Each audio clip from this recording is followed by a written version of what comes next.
voyez, ou bien même l'utilisation qu'on peut faire de la psychologie. Voilà. Donc, vous ne pouvez pas parler de ces abus-là si vous ne connaissez pas suffisamment les pratiques scientifiques elles-mêmes, les enjeux des différentes sciences. Et pour réfléchir sur ces enjeux-là, là, on a besoin de la contribution d'un philosophe, mais qui s'appuie effectivement sur la connaissance des domaines scientifiques concernés. Donc il ne s'agit pas de spéculer sur les abus de la science en général, il s'agit à chaque fois de connaître les sciences dont on parle, notamment les sciences de pointe qui posent des problèmes aujourd'hui concernant même la manipulation de l'homme. Vous avez entendu parler du transhumanisme. Oui, c'est un défi sur lequel les philosophes sont interpellés, mais pour parler de ce défi-là, eh bien, il faut bien connaître le travail des différentes sciences. Pour ajouter un peu, si j'ose le faire, par rapport à ce que le professeur a dit, il y a un étudiant qui a fait son mémoire là-dessus ici à l'ENSIP. Je pense qu'il doit s'appeler Jonas Kony. Il a fait son mémoire sur la génétique, la bioéthique et sur Fukuyama, je pense. C'est Fukuyama. Donc vous pouvez vous inspirer de ces mémoires-là pour voir de quoi il s'agit. D'accord. Maintenant, avant de présenter ce journal, ou je dirais, oui, c'est un journal, non? Donc je vais donner la parole à Bakami Keta. Il dit qu'il a une question à poser au professeur. Une seule question. Et la seule question, c'est que j'ai lu l'action collective. Et dans l'action collective, vous démarquez complètement d'un certain nombre d'auteurs que vous qualifiez de la critique sociale. La critique sociale, telle que Jacques Rancière, par exemple. Mais votre position par rapport à Hannah Arendt, c'est ce que je ne comprends pas. À mon avis, je peux me tromper. Je sais que vous êtes d'origine marxiste, à vos livres. Mais je me suis dit que peut-être que vous vous démarquez de Marx à un moment et que peut-être vous avez épousé Arendt sans le dire forcément. Merci. J'ai effectivement lu Arendt et je me suis intéressé à ses analyses sur la politique et notamment aussi à son analyse de la révolution. Voilà. Mais je la trouve conservatrice sur beaucoup de questions, justement dans son analyse de la révolution. Et j'ai toujours estimé qu'elle avait une vision aristocratique de l'action politique, une vision élitiste. Le rapport aux masses, justement, ne la préoccupe pas, et même qu'elle s'en méfie, et elle-même, elle rejette ça dans le marxisme. Et elle considère justement que quand l'action politique s'appuie beaucoup sur les revendications sociales, eh bien, elle dévie de l'essence de la politique qui est de permettre à des citoyens de discuter et pour voir comment conduire la collectivité. Donc c'est ce que j'appelle le côté conservateur de sa pensée, ce refus du social, ce refus de l'implication des masses dans l'action de transformation de la société. Voilà ce que je peux dire sur elle. Sinon, je crois que c'est vrai dans Esquisse d'une théorie de la création, et le texte est repris d'ailleurs dans Création et Changement, le texte où je parle de création et politique, où j'évoque son nom, et je lui ai même consacré un article que je n'ai jamais publié, mais qui a été discuté dans le cadre d'un cercle de recherche à l'université de Namur, quand j'ai été invité comme chercheur associé. Et l'article s'appelle « Arendt et l'idée d'une éducation à la citoyenneté ». Voilà, ça fait partie des... Il ne faut pas croire que tout est publié. Hein. Voilà, il y a beaucoup de choses qui ne sont pas encore publiées. Voilà ce que je peux dire sur ce sujet. Ce journal-là, c'est le journal dont vous a parlé le professeur Hakli. Donc, ce n'est pas un journal pour les journalistes, hein, c'est pour les intellectuels. Donc, c'est 500 francs. C'est 500 francs pour ceux qui veulent acheter ça. Le professeur a amené ça de Ouaga avec lui. C'est ça. Donc,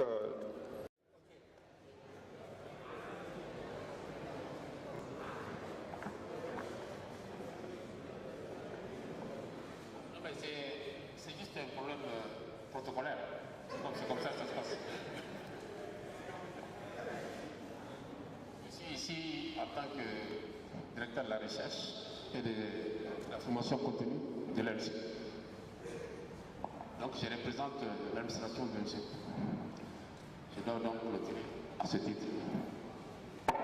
Bon, je pense que vous n'avez pas réellement envie de clôturer. Je ne vois pas pourquoi d'ailleurs on nous dit qu'il faille clôturer. Personne n'a demandé à clôturer. Donc, on va continuer.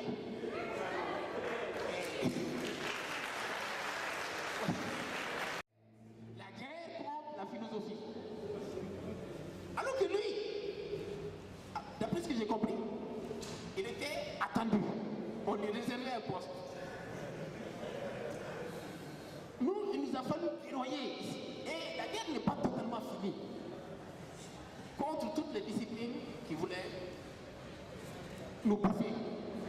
Contre tous ceux qui voulaient faire disparaître en quelque sorte la philosophie. Non seulement le gouvernement, mais à l'intérieur même de l'académie. Et c'est pour ça qu'au Mali, vous avez encore l'idée. Vous avez ici à l'INSUP, même à l'INSUP, des gens qui pensent que le mot philosophe suffit en soi à vous rabattre le caquet. Et qu'une fois que quelqu'un est taxé comme tel, bon, il a la honte pour l'éternité. C'est pour ça d'ailleurs que j'aimerais qu'il me dise un peu comment il voit la chose. Voilà, donc c'est très simple. Le Mali est un pays qui détruit. Alors que les autres pays, de manière caricaturale, le Burkina est un pays, je ne sais pas, à cause peut-être de la densité de la population, à cause de l'intellectualité, à cause de Sankara, etc. est un pays moderne. Et M. Sawanago est un de ses intellectuels modernes. Moi j'ai une photo avec lui. Quand je passe devant les douaniers, aux frontières, je la montre. Et il me laisse passer.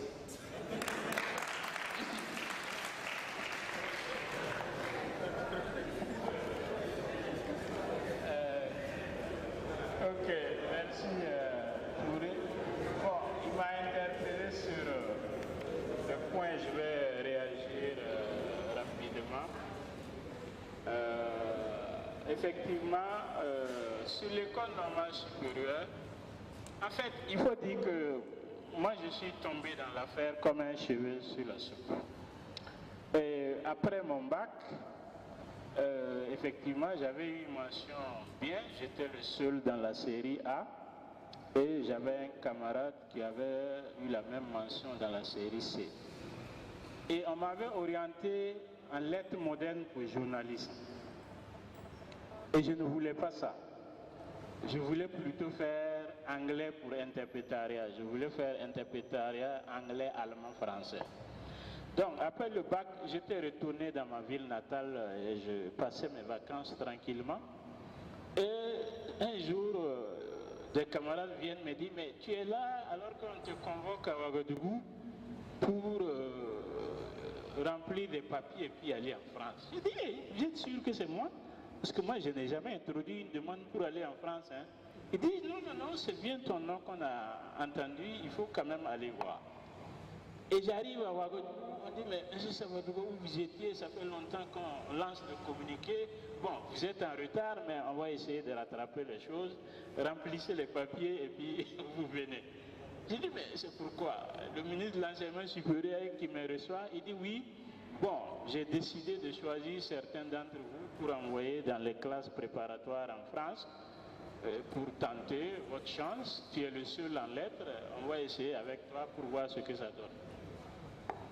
Moi, je ne savais pas ce que c'était que les classes préparatoires en lettres et je n'ai jamais demandé ça. Donc, je suis arrivé et j'ai commencé les cours. Il faut savoir qu'en classe préparatoire, ils commencent les cours en début septembre, dès le 7 septembre. Moi, je suis arrivé, j'ai commencé les cours vers le 7 novembre. Donc, j'étais largement en retard. Je me suis débrouillé quand même et j'ai pu franchir la première année. Et à la fin de ma première année, il fallait choisir une spécialisation pour la deuxième année. Et les deux matières où je m'étais distingué, c'était la philosophie et l'anglais. Là aussi, je voulais choisir l'anglais. Mais tout en étant bon en anglais, je n'avais jamais séjourné dans un pays anglophone. Donc j'ai demandé au service qui me donne la bourse de me financer un séjour linguistique dans un pays anglophone. Ils m'ont répondu qu'ils font ça pour les étudiants chercheurs et non pas pour des étudiants de mon niveau. J'ai dit, bon, s'il en est ainsi, je vais choisir la philosophie comme spécialisation pour la deuxième année, parce que tout en étant bon en anglais, je n'allais pas me présenter au concours d'entrée à l'école normale supérieure en anglais sans avoir jamais séjourné dans un pays anglais. Tout à fait, tout à fait, tout à fait, effectivement. Donc quand je suis arrivé en deuxième année de prépa, bon, les résultats étaient relativement bons pour un nouveau et je crois que j'avais été à l'issue du concours sous-admissible.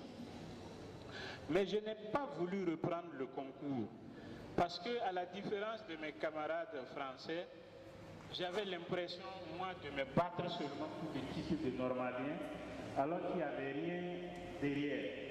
Comme je vous ai dit, nos amis français, quand ils réussissaient, c'était des fonctionnaires et ils avaient des pré-salaires. Mais moi, en tant qu'Africain, si je réussissais, je n'avais pas d'avantage particulier. Je conservais ma bourse. Oui. Oui. Juste un témoignage pour nous dire notre pays. Je vous ai dit que moi j'ai été admissible 2 fois. Je me rappelle la deuxième fois, quand vous faites le concours de l'enseignement supérieur, vous êtes aussi inscrit à la faculté, par ailleurs, par simple équivalence. Je vous signale, effectivement, les étudiants admissibles avaient une bourse. Je me rappelle à l'époque, quand on avait 80 000 francs de bourse, ils avaient à peu près 300 000 francs de salaire. Donc, si j'avais été français, par exemple, j'aurais eu droit directement. Par contre, le fait d'avoir été admissible la deuxième fois, sans avoir intégré, ça m'a valu quoi? Ma bourse a été coupée. Et pendant que je préparais le concours, on me menaçait. Vous voyez comment ça se passe? Donc, c'est pour cela que moi, je n'ai pas insisté pour aller à l'école normale supérieure. Effectivement, il a raison de rappeler que c'est très difficile. Il faut savoir que Bachir Ndiaye l'a passé 3 fois. Oui, je l'ai trouvé là-bas. Voilà. Ok. Mais ceux qui connaissent le système considèrent que ça en vaut la peine. Parce qu'effectivement, le titre est important. Et puis, une fois qu'on y entre, on avait un traitement consistant. Alors, par contre, j'étais prêt à passer l'agrégation en philosophie. D'ailleurs, c'était une condition pour garder ma bourse française. Donc, j'étais prêt à relever le défi parce qu'effectivement, quand même, j'étais surtout très motivé parce que j'avais commencé à découvrir des auteurs qui me passionnaient. J'ai parlé des auteurs de l'idéalisme allemand, Fichte. J'ai commencé à lire Eric Weil à la fin de ma première année de classe préparatoire. Donc j'étais motivé, il y avait vraiment des auteurs qui me passionnaient et j'avais envie de continuer à les découvrir. Donc j'ai accepté le défi de ne pas passer l'école normale supérieure, mais de m'engager à préparer le concours de l'agrégation et du CAPES. Voilà. Et effectivement, bon, le CAPES, j'ai été admissible une fois, et puis on m'a recalé après l'oral. J'avais été 72e et ils voulaient 70 personnes. Si j'avais été français, on m'aurait mis sur la liste d'attente. Mais comme j'étais étranger, on m'a écarté. Mais bon, ça m'a aidé parce que l'année suivante, j'ai réussi au CAPES et la deuxième fois, et j'ai réussi à l'agrégation du premier coup. Mais encore une fois, moi je ne suis jamais rentré vraiment dans l'esprit concours, comme on disait. Je ne suis jamais rentré dans le jeu parce que j'ai toujours considéré que c'était surtout réservé aux Français. C'est pour cela aussi que, bon, quand j'ai réussi à l'agrégation, ça m'a permis de conserver ma bourse pour préparer ma thèse. Et quand j'ai fini ma thèse, les tout derniers mois, on a suspendu ma bourse. Parce qu'on a estimé, j'avais passé près de 8 ans avec la bourse française, et à chaque fois, il fallait jongler pour la faire renouveler. Et au dernier moment, ils ont dit, bon, monsieur Savadogo, ça suffit comme ça, on ne va plus continuer. Donc j'avais commencé à enseigner en France, moitié dans un lycée, j'enseignais à Fontainebleau, au lycée François Couperin, qui était un lycée public, et moitié à l'UFM de Chartres. Et donc, quand j'ai fini ma thèse, je pouvais chercher à rester là-bas pour enseigner, évidemment, en espérant avoir un poste plus tard à l'université. Mais ça ne me venait même pas à l'esprit. Pour moi, bon, je devais repartir, voir au Burkina, parce que je suis venu pour étudier, je ne suis pas venu pour autre chose. Bon, il faut dire aussi que j'avais l'avantage, j'étais encore singleton. Si j'étais fiancé ou marié à une Française, peut-être que ma décision eût été autre. Mais je n'avais pas d'engagement de ce côté-là. Donc, je tenais à repartir au Burkina. Et j'ai eu la chance, effectivement, parce qu'il y avait un département de philosophie à Ouagadougou, mais on formait les étudiants jusqu'au 2. Parce que, comme il n'y avait pas beaucoup d'enseignants, après le 2, on les envoyait soit à Dakar, soit en France. Donc, ma venue les aidait beaucoup. Quand je suis arrivé, je n'ai pas été seul à être recruté. Hein. On a recruté au moins 3 personnes cette année-là en philosophie. Parce que le département de philosophie avait de gros besoins. C'est comme ça que j'ai pu avoir le poste rapidement à l'université. Alors, maintenant, l'action politique. Je vous ai dit que moi j'ai commencé à m'intéresser au militantisme scolaire dès l'âge de 15 ans. Et j'ai commencé à lire Marx assez tôt. Marx, ça doit être vers 17 ans. Donc j'avais quand même une certaine culture politique. Et je fais partie de ces jeunes-là, africains, burkinabés, maliens, qui ont commencé à parler de révolution dès le lycée ou l'université. Donc, quand Sankara est arrivé au pouvoir le 4 août 1983, moi j'étais étudiant en première année. Et je fais partie de ceux qui avaient commencé à parler de révolution avant son arrivée. Quand il est arrivé, il y a eu 2 attitudes. Il y a eu certains, parmi ceux qui avaient commencé à parler de révolution avant son arrivée, qui ont voulu le soutenir. Parce que beaucoup d'entre eux, d'ailleurs, en tout temps, avaient commencé à l'idée de révolution. Donc, quand il est arrivé et il s'est mis à parler de révolution, ils se sont sentis encouragés. Et il y a eu d'autres qui ont dit, c'est vrai qu'il parle de révolution, mais la manière dont il est arrivé au pouvoir là, ça ne va pas être facile pour lui. Et j'étais de cette tendance-là, effectivement. J'ai eu l'occasion de le voir quand j'étais étudiant et que je rentrais en vacances, et pas en privé, hein, en public, lors de meetings qu'il a tenus. Et j'avais trouvé effectivement qu'il avait beaucoup de charisme, qu'il avait beaucoup de bonne volonté. Mais ce sur quoi il s'appuyait, l'armée, notamment l'unité militaire qui l'entourait, je faisais partie de ceux qui croyaient que cet entourage-là n'était pas le bon. Et malheureusement, ce qui s'est passé par la suite a confirmé cette crainte-là. Parce qu'il s'est appuyé sur une unité militaire pour prendre le pouvoir. Or, lui, il croyait qu'il contrôlait cette unité militaire-là. Mais derrière lui, il y a eu d'autres tractations. Et quelqu'un d'autre a pris l'ascendant sur le groupe. Et le groupe l'a lâché.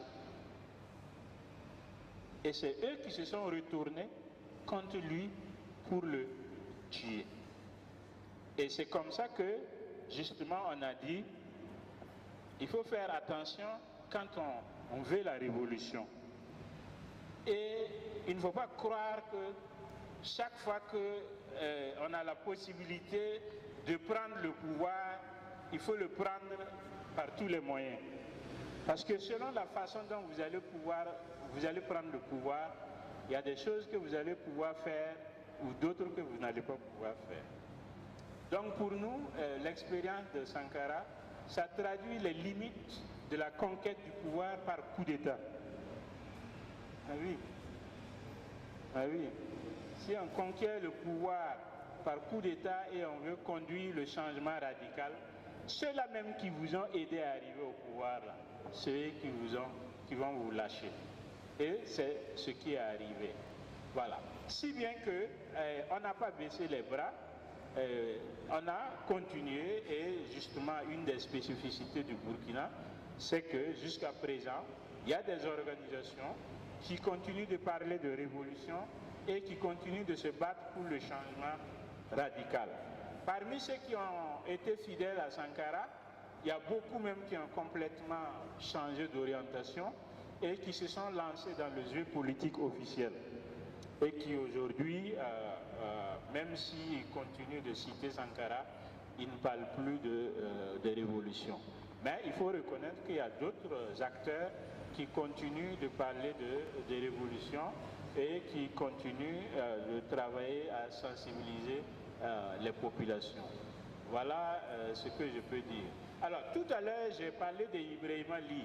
Il y a quelque chose quand même qu'il faut rappeler, hein, parce que les jeunes ne le savent pas.